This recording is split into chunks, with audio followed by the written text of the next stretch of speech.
I'm really sorry. It's okay.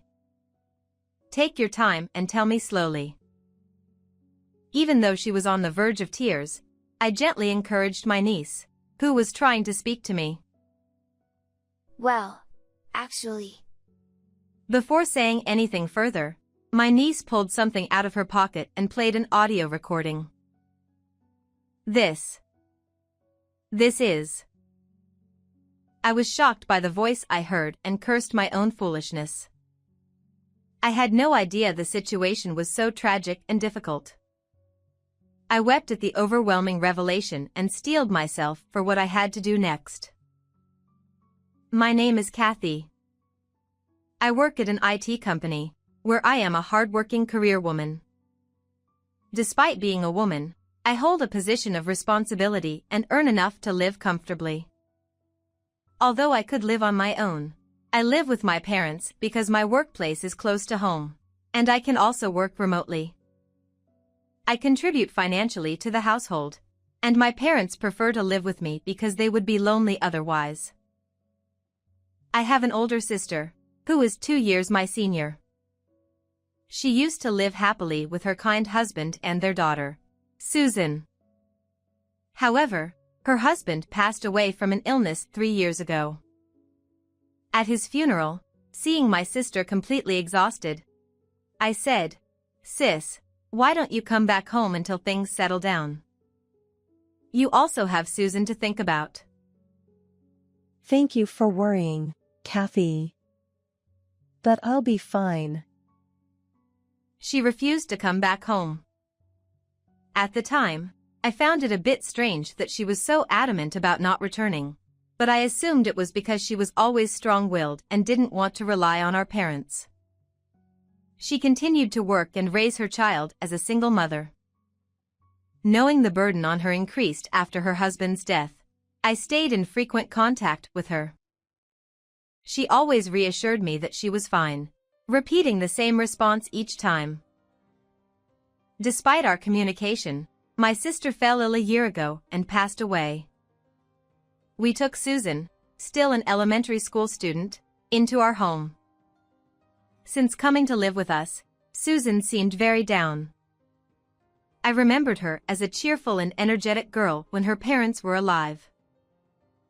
She used to be so lively.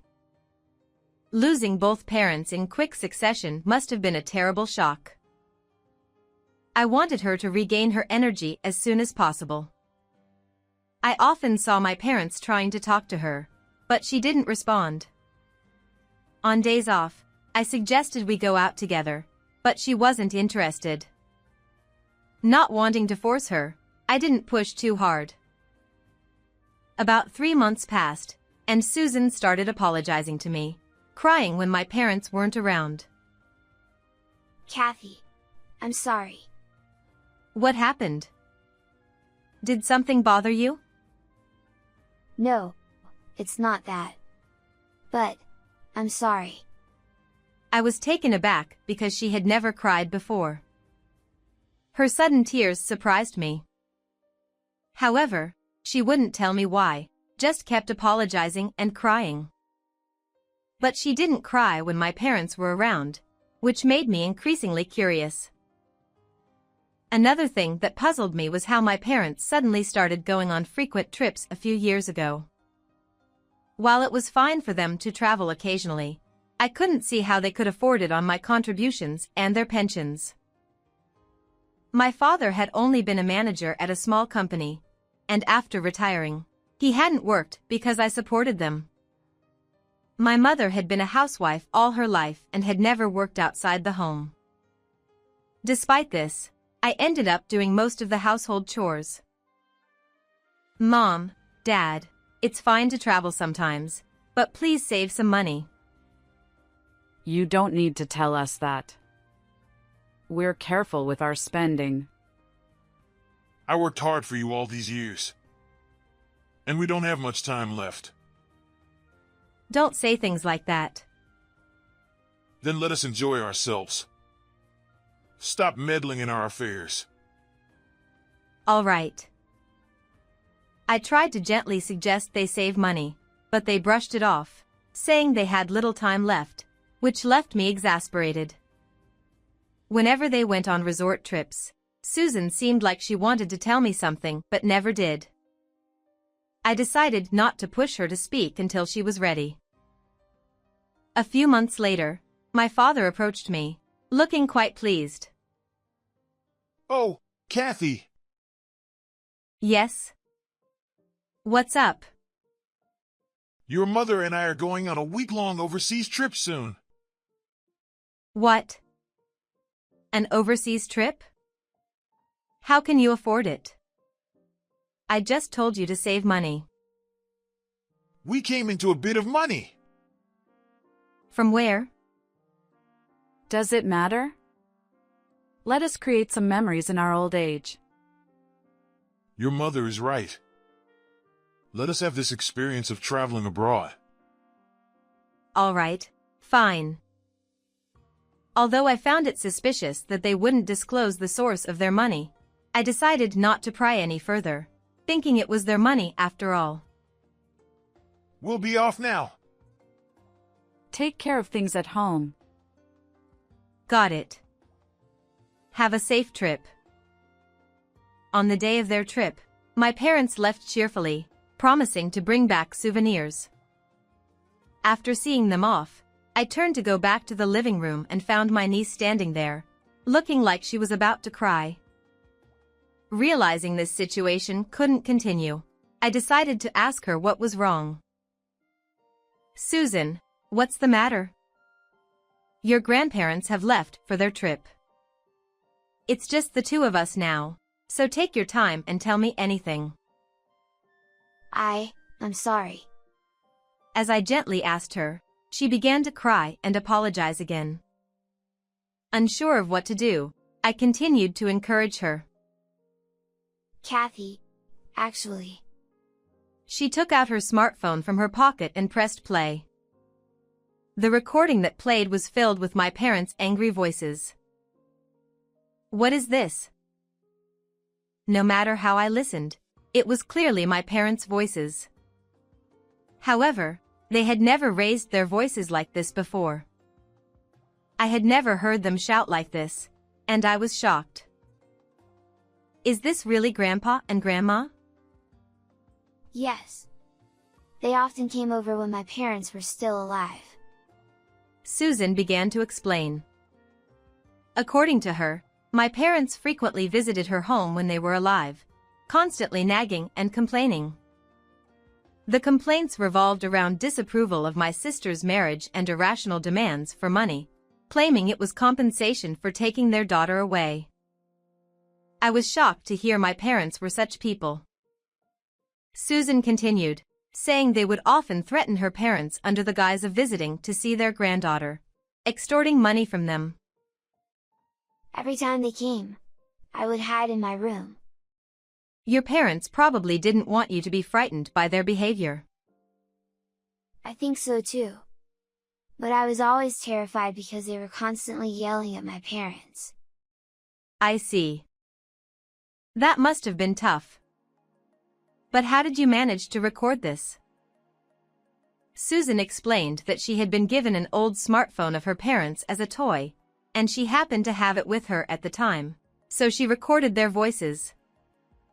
I was grateful she had done this. I asked another question that had been bothering me. Susan, how often did they come to your house? I think it was almost every week. To think they visited my sister's family that often without my knowledge. Now that I thought about it, my sister and her husband had started to look more haggard every time I saw them. When I asked my sister if she was okay, she had said they were dieting together, which I had taken at face value. But in reality, it must have been the strain from my parents' demands that wore them down. I cursed myself for not pressing for the real reason. If I had noticed something was wrong sooner, this wouldn't have happened. I'm sorry for keeping it hidden. But I was scared of what Grandpa and Grandma might do if I told you.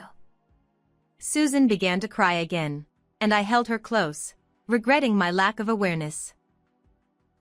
I'll protect you from now on, Susan.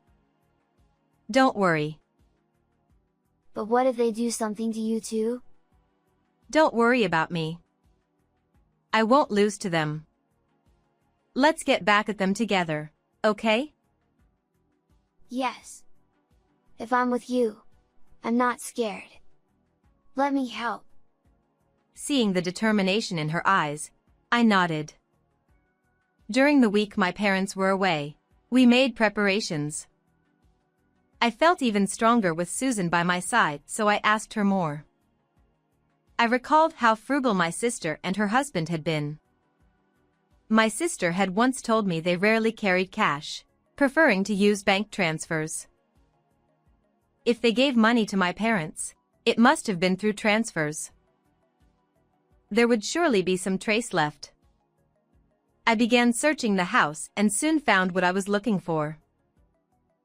I knew it. For all their greed, they weren't careful. Finding this passbook was too easy.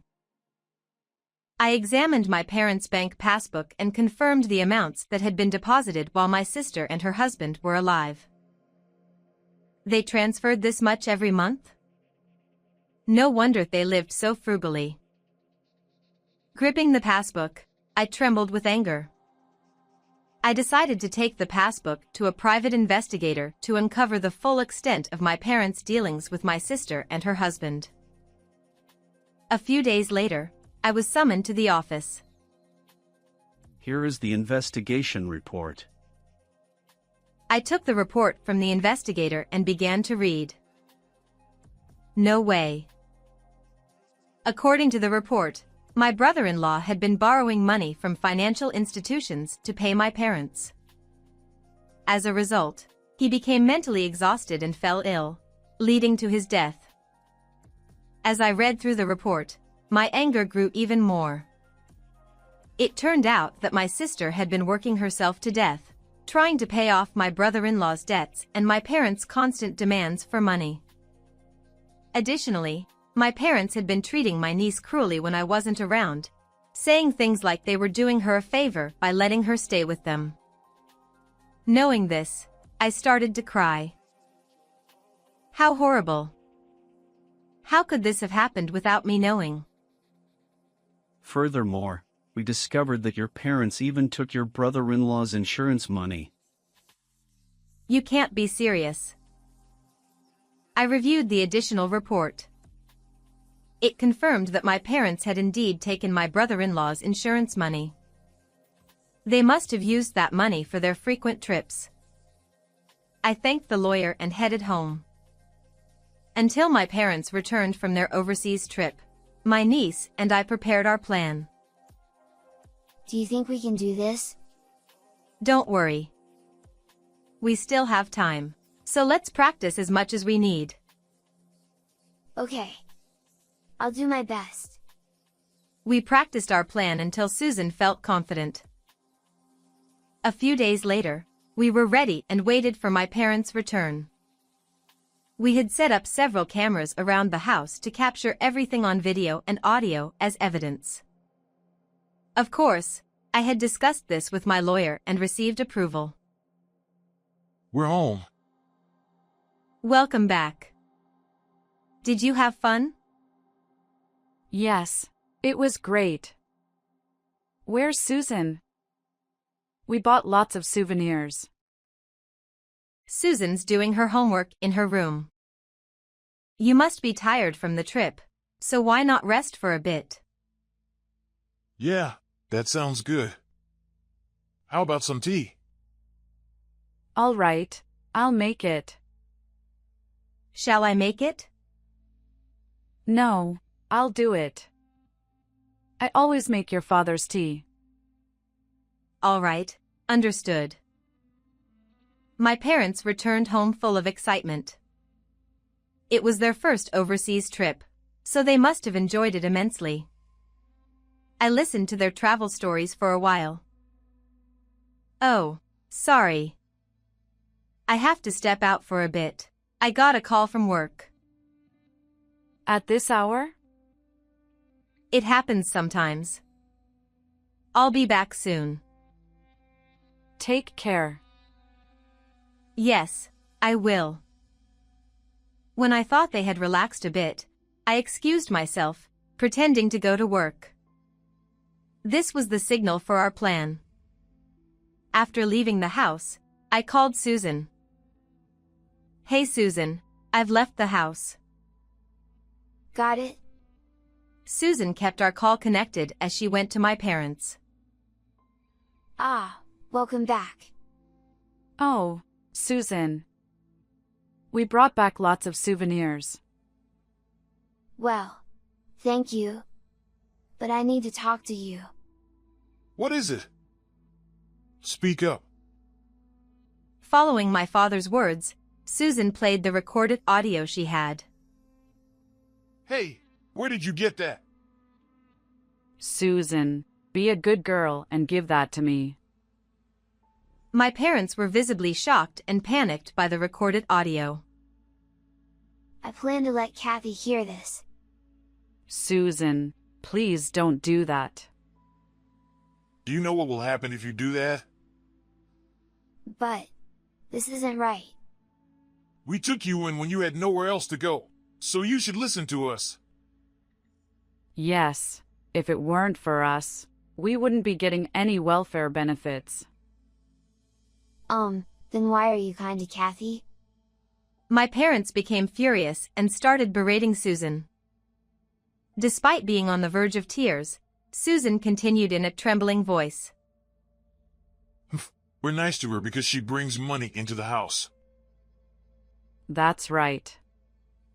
We're living off your father's pension now, so we don't have money. If Kathy leaves, we'll be in trouble. Exactly. As long as she's around, she'll always give us money when we need it. She's a convenient fool. That's awful. Hearing my parents' true feelings, I decided not to let Susan suffer anymore and headed back home. My anger, already at its peak, boiled over as I rushed into the living room. I heard everything. I burst through the door, raising my voice.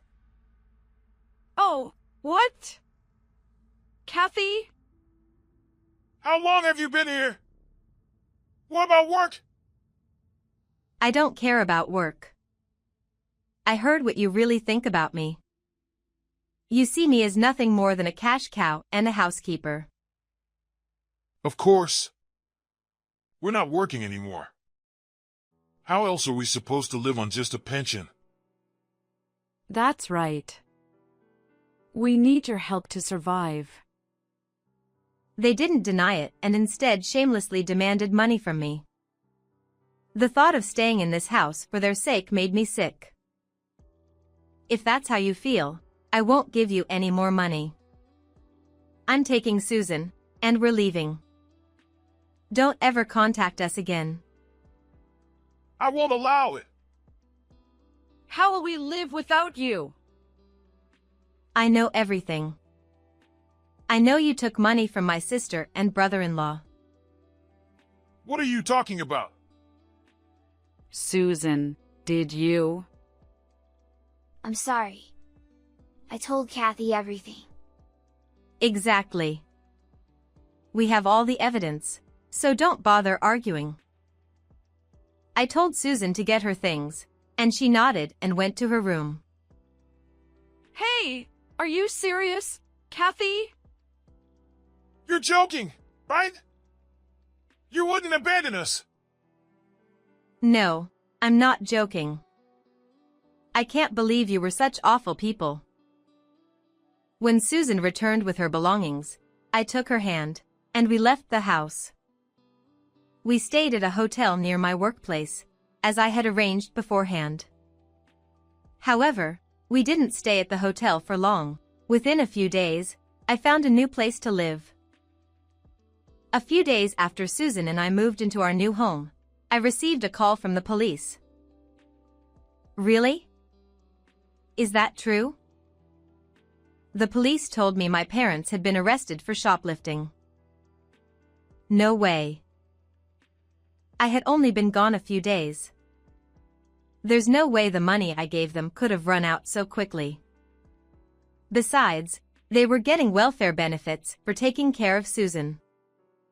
With these thoughts, I reluctantly went to the police as their guarantor. My parents, looking repentant, apologized. I'm sorry. We just made a mistake. I apologized to the police and took my parents back to the house. With no money, the electricity, gas, and water had been cut off. The house was in a terrible state, reeking of filth. My mother had never been good at housekeeping, and it showed in just a few days. How did everything get cut off?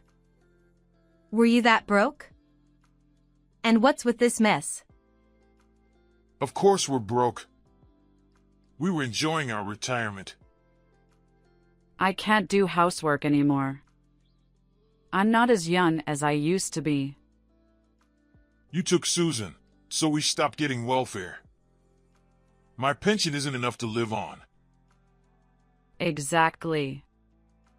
If you had kept giving us money, we wouldn't have had to steal. My parents angrily blamed me for their situation. I could only sigh at their absurdity. This is your own fault. How many times did I tell you to save money? Yet you kept going on week-long trips every few months. Enough of that. Just give us the money. Pay for the utilities. We can't live here without them. And get a cleaning service. This place is uninhabitable. They kept demanding money and blamed everything on me. I was beyond anger. I was simply fed up. All right. You refuse to acknowledge your faults. In that case, I'm done. What? What are we supposed to acknowledge? I see. You won't admit your fault. Fine. This is the last time I'll speak to you. I'm cutting ties with you. Don't contact me again. I left the house. A month later, the house was vacant. The house, in my name, was sold, forcing my parents to leave. They had forgotten that detail. After some time had passed, I went to apologize to the neighbors for any trouble caused. They told me loan sharks had been lurking around, indicating my parents had turned to them for money. Rumor had it they were seen in a park, looking disheveled. Later, I legally separated from my parents and adopted Susan as my daughter. Now, we share a bond stronger than most parent-child relationships. Our life stabilized, and Susan regained her cheerful spirit, making me happy.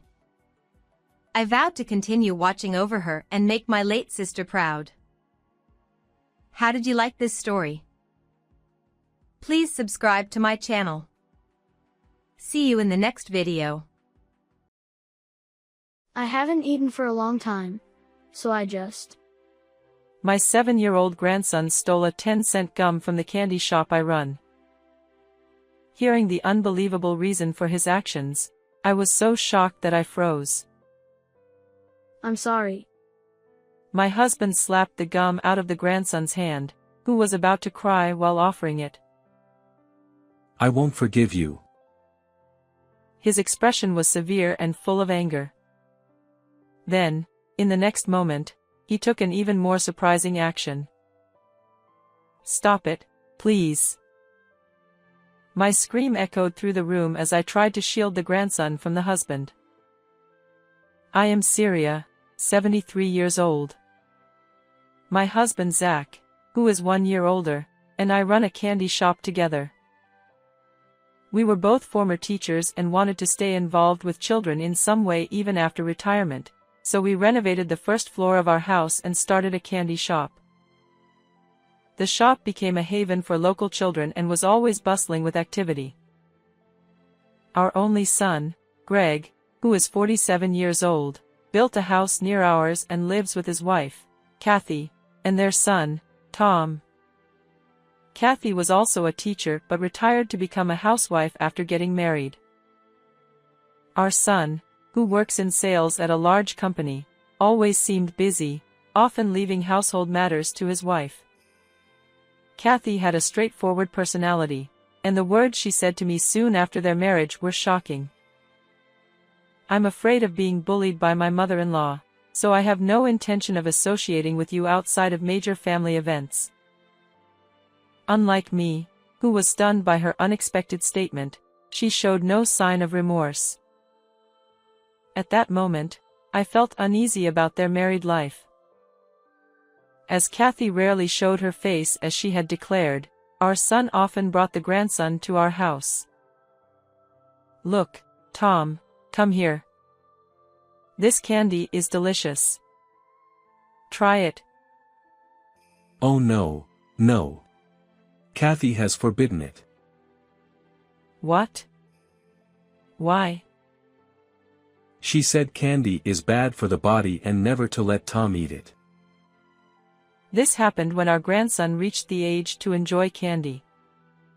Even though I thought it would be good for him, I was unexpectedly refused. She seemed to manage the grandson's life and education with strict control. Knowing her serious and inflexible nature, I couldn't say anything. When Tom turned 5, Kathy became even more determined to prepare him for elementary school entrance exams, increasing her strictness. I don't think it's necessary to force him to take the exam, but if I say anything, it comes back 100-fold. Greg couldn't stand up to his wife and was completely under her thumb. I worry about Tom being so tightly controlled at such a young age. Despite my worries, our grandson was always cheerful and excited about the candy in our shop when he visited. Although our son initially hesitated to give him candy, he eventually started sneaking it to him. He seemed to think that a little enjoyment wouldn't hurt. I love this 10-cent gum. I want to eat 100 of them. You really love that, don't you? Actually, I loved it when I was a kid too. Greg began teaching his son how to make bubble gum, and they looked so happy together. If Tom is this happy, it was worth continuing the candy shop. Warm moments flowed that day. However, a few days later, Kathy stormed into our house with a furious expression. "What have you done? You let Tom eat candy without my permission?" She ranted as if a fuse had been lit. "I manage everything Tom eats. I can't believe you let him eat such unhealthy stuff." "Kathy, calm down. I apologize for giving him candy without telling you, but the candy here isn't unhealthy." Despite my words, she was too agitated to listen. Why would former teachers lower themselves to run a tiny candy shop? Don't you feel embarrassed? My husband's face darkened upon hearing her words. Wait a minute. Are you insulting us for running a candy shop? Despite Zach's angry glare, she acted as if nothing was wrong. Selling items worth only a few cents for a meager profit. It's just a hobby for the elderly. She sneered, completely looking down on us. The shop is about making children smile, not profit. Though anger bubbled inside me, I held it back for Greg and Tom's sake. Tom didn't get into his first choice school for the elementary entrance exam, but he got into the second choice. Grandpa, Grandma, I passed. Congratulations, Tom. You worked so hard. While we were happy, Kathy looked displeased. Greg continued to bring the grandson over occasionally, but he was transferred for work and decided to move alone, considering Tom's schooling. After that, Kathy never came to our house, and we couldn't see our grandson anymore. I'm worried about Tom being alone with strict Kathy. Greg's new job was far away and kept him busy, making it hard for him to visit, increasing my worries. As summer vacation began and the shop filled with children, my husband and I worried about Tom. I wonder if he's okay. Greg said there's nothing to worry about. Even though Zach said that, my anxiety remained. One day, around lunchtime, the shop was empty, so I asked my husband to mind the store while I prepared lunch inside. Suddenly, I heard my husband's sharp voice from the shop. Tom, what did you do? Hearing our grandson's name, I rushed to the shop. There, I found Tom looking down, about to cry, and Zach staring at him sternly. What happened? Without answering, my husband stared at our grandson. Tell us what you did. With a furrowed brow, Zach raised his voice, causing Tom to flinch. Shaking, he slowly opened his tightly clenched hand to reveal his favorite 10-cent gum. I haven't eaten for a long time, and I was so hungry. Tom, pale and small, wouldn't meet our eyes. Incredibly, our grandson had tried to steal gum. The shock left me paralyzed. I don't believe you would do such a thing without reason. Can you tell us what happened? Hearing my words, tears welled up in his eyes, and he began to cry. I gently patted his back to calm him. Then, he revealed something even more shocking. Mom always makes me do 4th grade problems, but I'm only in 1st grade, so I can't. When I can't, she gets mad and won't let me eat. That's terrible. You can't solve problems for older kids. How can you eat then? He survived by eating school lunches, but with summer vacation, he hadn't eaten in 4 days. Mom always tells me to study and leaves. So I go to the park and drink lots of water to feel full. Unbelievably, Kathy locked the fridge to prevent him from getting food. Even worse, it seemed she turned off the water main, as there was no water available. In this heat, that's dangerous. Hearing this, my anger towards Kathy intensified. Grandpa, I'm sorry for stealing. After finishing his story, Tom tried to return the gum. I won't forgive this. Zach, with bloodshot eyes and a red face, slapped the gum from Tom's hand. Then he raised his hand towards Tom's head. Stop. To protect Tom, I instinctively raised my voice. I thought he would harm our grandson, but he didn't. First, let's have a good meal. You can have the gum afterward. Zach patted Tom's head gently, smiling warmly. His anger was directed at Kathy, not Tom. Relieved, Tom's stomach growled loudly. Seems you're hungrier now. Let's have lunch. I quickly made Tom's favorite omelet, and he ate to his heart's content. Grandma, your cooking was really delicious, but the 10-cent gum was yummy too. Oh my, it really is Tom's favorite, isn't it? Seeing my grandson completely recovered, I was relieved. But at the same time, recalling the detailed story he told me, anger began to boil within me. I can't forgive anyone for putting Tom through something like this. According to my grandson, Kathy often said she was going to see her friends and would be out until the morning. Leaving little Tom alone without giving him any food and going out at night is absolutely unacceptable. I decided to take action against such a daughter-in-law and devised a plan. A week later, I contacted Kathy and told her to bring Tom to the shop. Tom, Grandma has something important to talk about with Mommy. Can you wait at home with Grandpa? Okay. But, Mommy.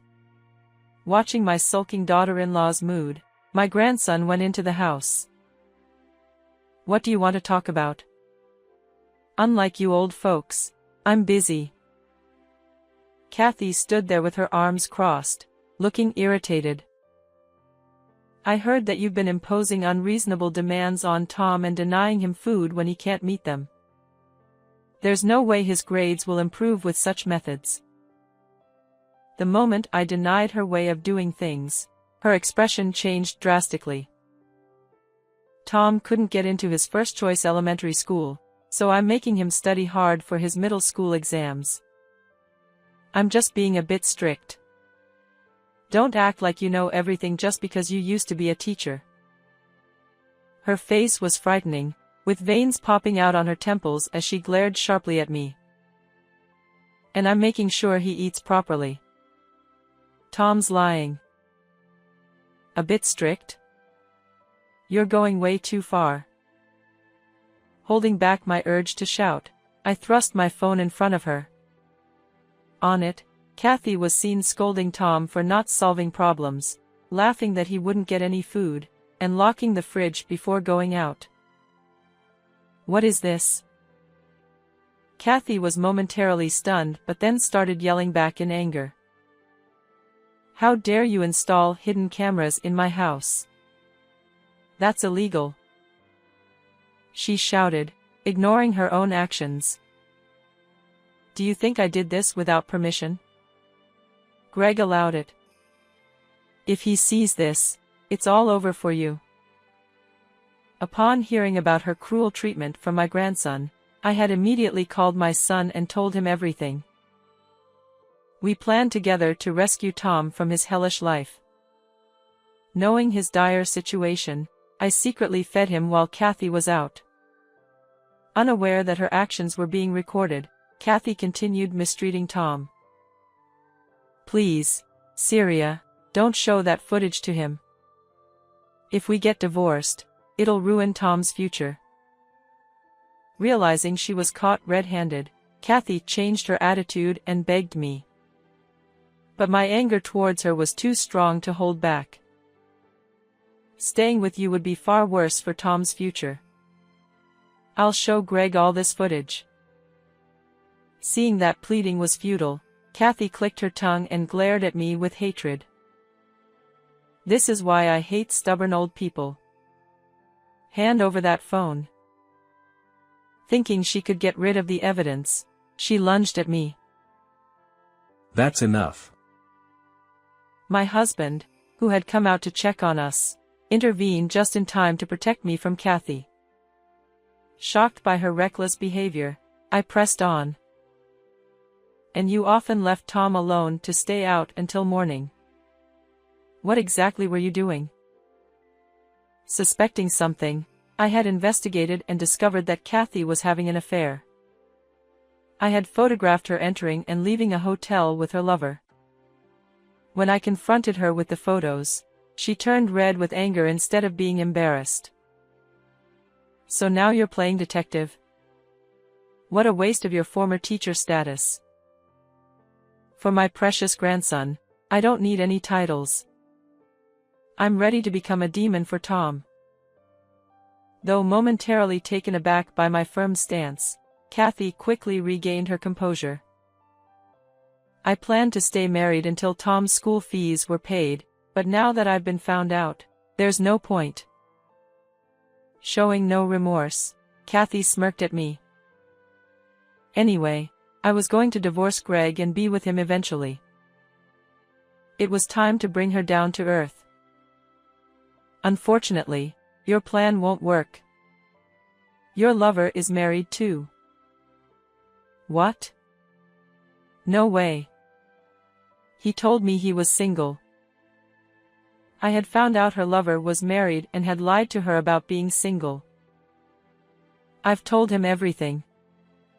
He begged me to keep it a secret from his family and said he'd break up with you. That's a lie. He wouldn't leave me. Kathy was in shock and disbelief. Wake up. You've been deceived. If I lose him, how will I go on? Kathy collapsed to her knees, stunned. I delivered the final blow. Greg is going to take Tom and divorce you. You'll have to live with the consequences alone. Wait a minute. Are you talking about alimony and money? I can't do that. I've been a housewife too long to go back to teaching. Despairing at my words, she fell to the floor, sobbing. Seeing her like that, I felt no sympathy. How can someone who couldn't even take care of their own child have been a teacher? Aren't you ashamed? Hearing my words, Kathy cried even harder.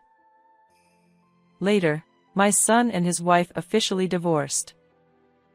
Kathy was ordered to pay $30,000 in alimony and $300 a month in child support. Her affair cost her another $20,000 in compensation, and her lover's family found out, leading to another $20,000 in compensation from her.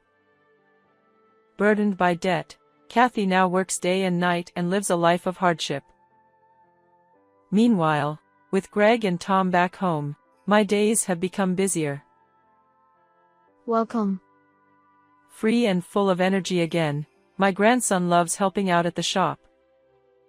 I look forward to continuing to protect our shop and living happily with my family. How was this story? Don't forget to subscribe to our channel. See you in the next video.